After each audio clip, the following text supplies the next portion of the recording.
Welcome back, continuing the news. Some workers who provide critical services experience life-threatening dangers as they carry out their job. Today, our reporter Herman Green begins a TVJ News series, The Hazards of Service, looking at the dangers of some of these jobs. We begin with the story of firefighters. One member of the Jamaica Fire Brigade who was almost burned to death tells his story. While most persons try to get out of a burning building, firefighters push their way in. This signifies just one of the many life-threatening dangers members of the Jamaica Fire Brigade face on a daily basis. Now, no one is more familiar with this than firefighter Tennyson McFarlane. On a scale of 1 to 10, the hazards we face is at full 10 on a daily basis. He was at one point pronounced dead at hospital after being severely burnt while responding to a house fire in 2015. However, 3 years later, he lives to tell the tale. August 2 that year, Mr. McFarlane and a crew from the York Fire Station responded to a fire call in Rawlinton Town. His team and 2 other units responded. One of the units was pulled to refill, to replenish the tank, or was put into pump action. So while we are there pumping and going through the building, I came upon a room, a bedroom to be exact.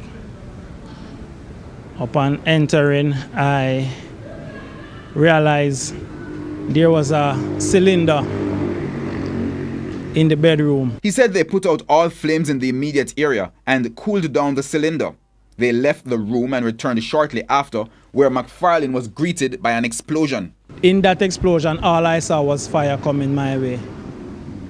The cylinder ignited, picked up a blaze because it was leaking in the building, engulfed the entire building which I was in. I was trained properly, hot air rise, so automatically I go down. Based on his training, he said he felt his way along the fire hose to get out of the building. That's when he realized his flesh was melting off him like candle wax. I received facial burns, complete facial burns. I received burns to both hands. I received burns to my leg up to my groin. Whilst in the fire, I had a split-second decision to make, save the face or save the groin. And I decided to save the groin. As a result, the groin is still intact, but the face suffered bitterly. His brother, a fellow firefighter, used a unit to take him to the Kingston Public Hospital. 33% of his body had third-degree burns, another 10% fourth-degree burns. His relatives say he was burnt beyond recognition and was even pronounced dead by medical officials. He was eventually revived.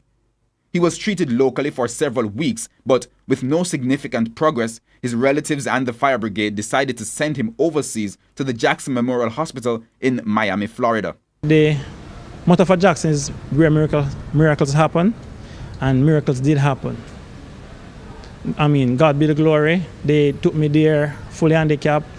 They took me through some surgeries and some procedures, and I'm now 90% functional in one hand and 85% in the other. And I went up with 0 functions in both hands. Amputation was being considered. He is now back at work after numerous reconstructive surgeries. Therapy treatments continue locally. The harsh reality is that other firefighters face a similar danger each time they suit up responding to a call from the public. And that is just one of the many instances. We have had electrocutions. There are some persons who run illegal light, and when we put water to building like those, the voltage come back at us. There are persons with aggressive animals in the yard that attack us when we go to work. There are different hazards like building maintenance in terms of the prevention is on it now, but there are some buildings that should have been written off that haven't been written off. Some naga and block mix, no steel construction, so you know that those collapse on numerous occasions. I've had co-workers where buildings have fallen on them, walls have fallen on them. He says while firefighters accept the dangers of this essential service, more needs to be done to support them. I'm not bashing the country, but there's very little resources to deal with burns in Jamaica. We do not have a burn unit. And that's the first disadvantage for us as firefighters.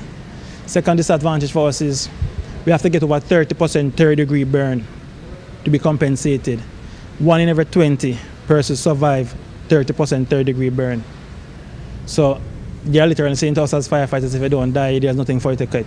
For TVJ News, I'm Herman Green.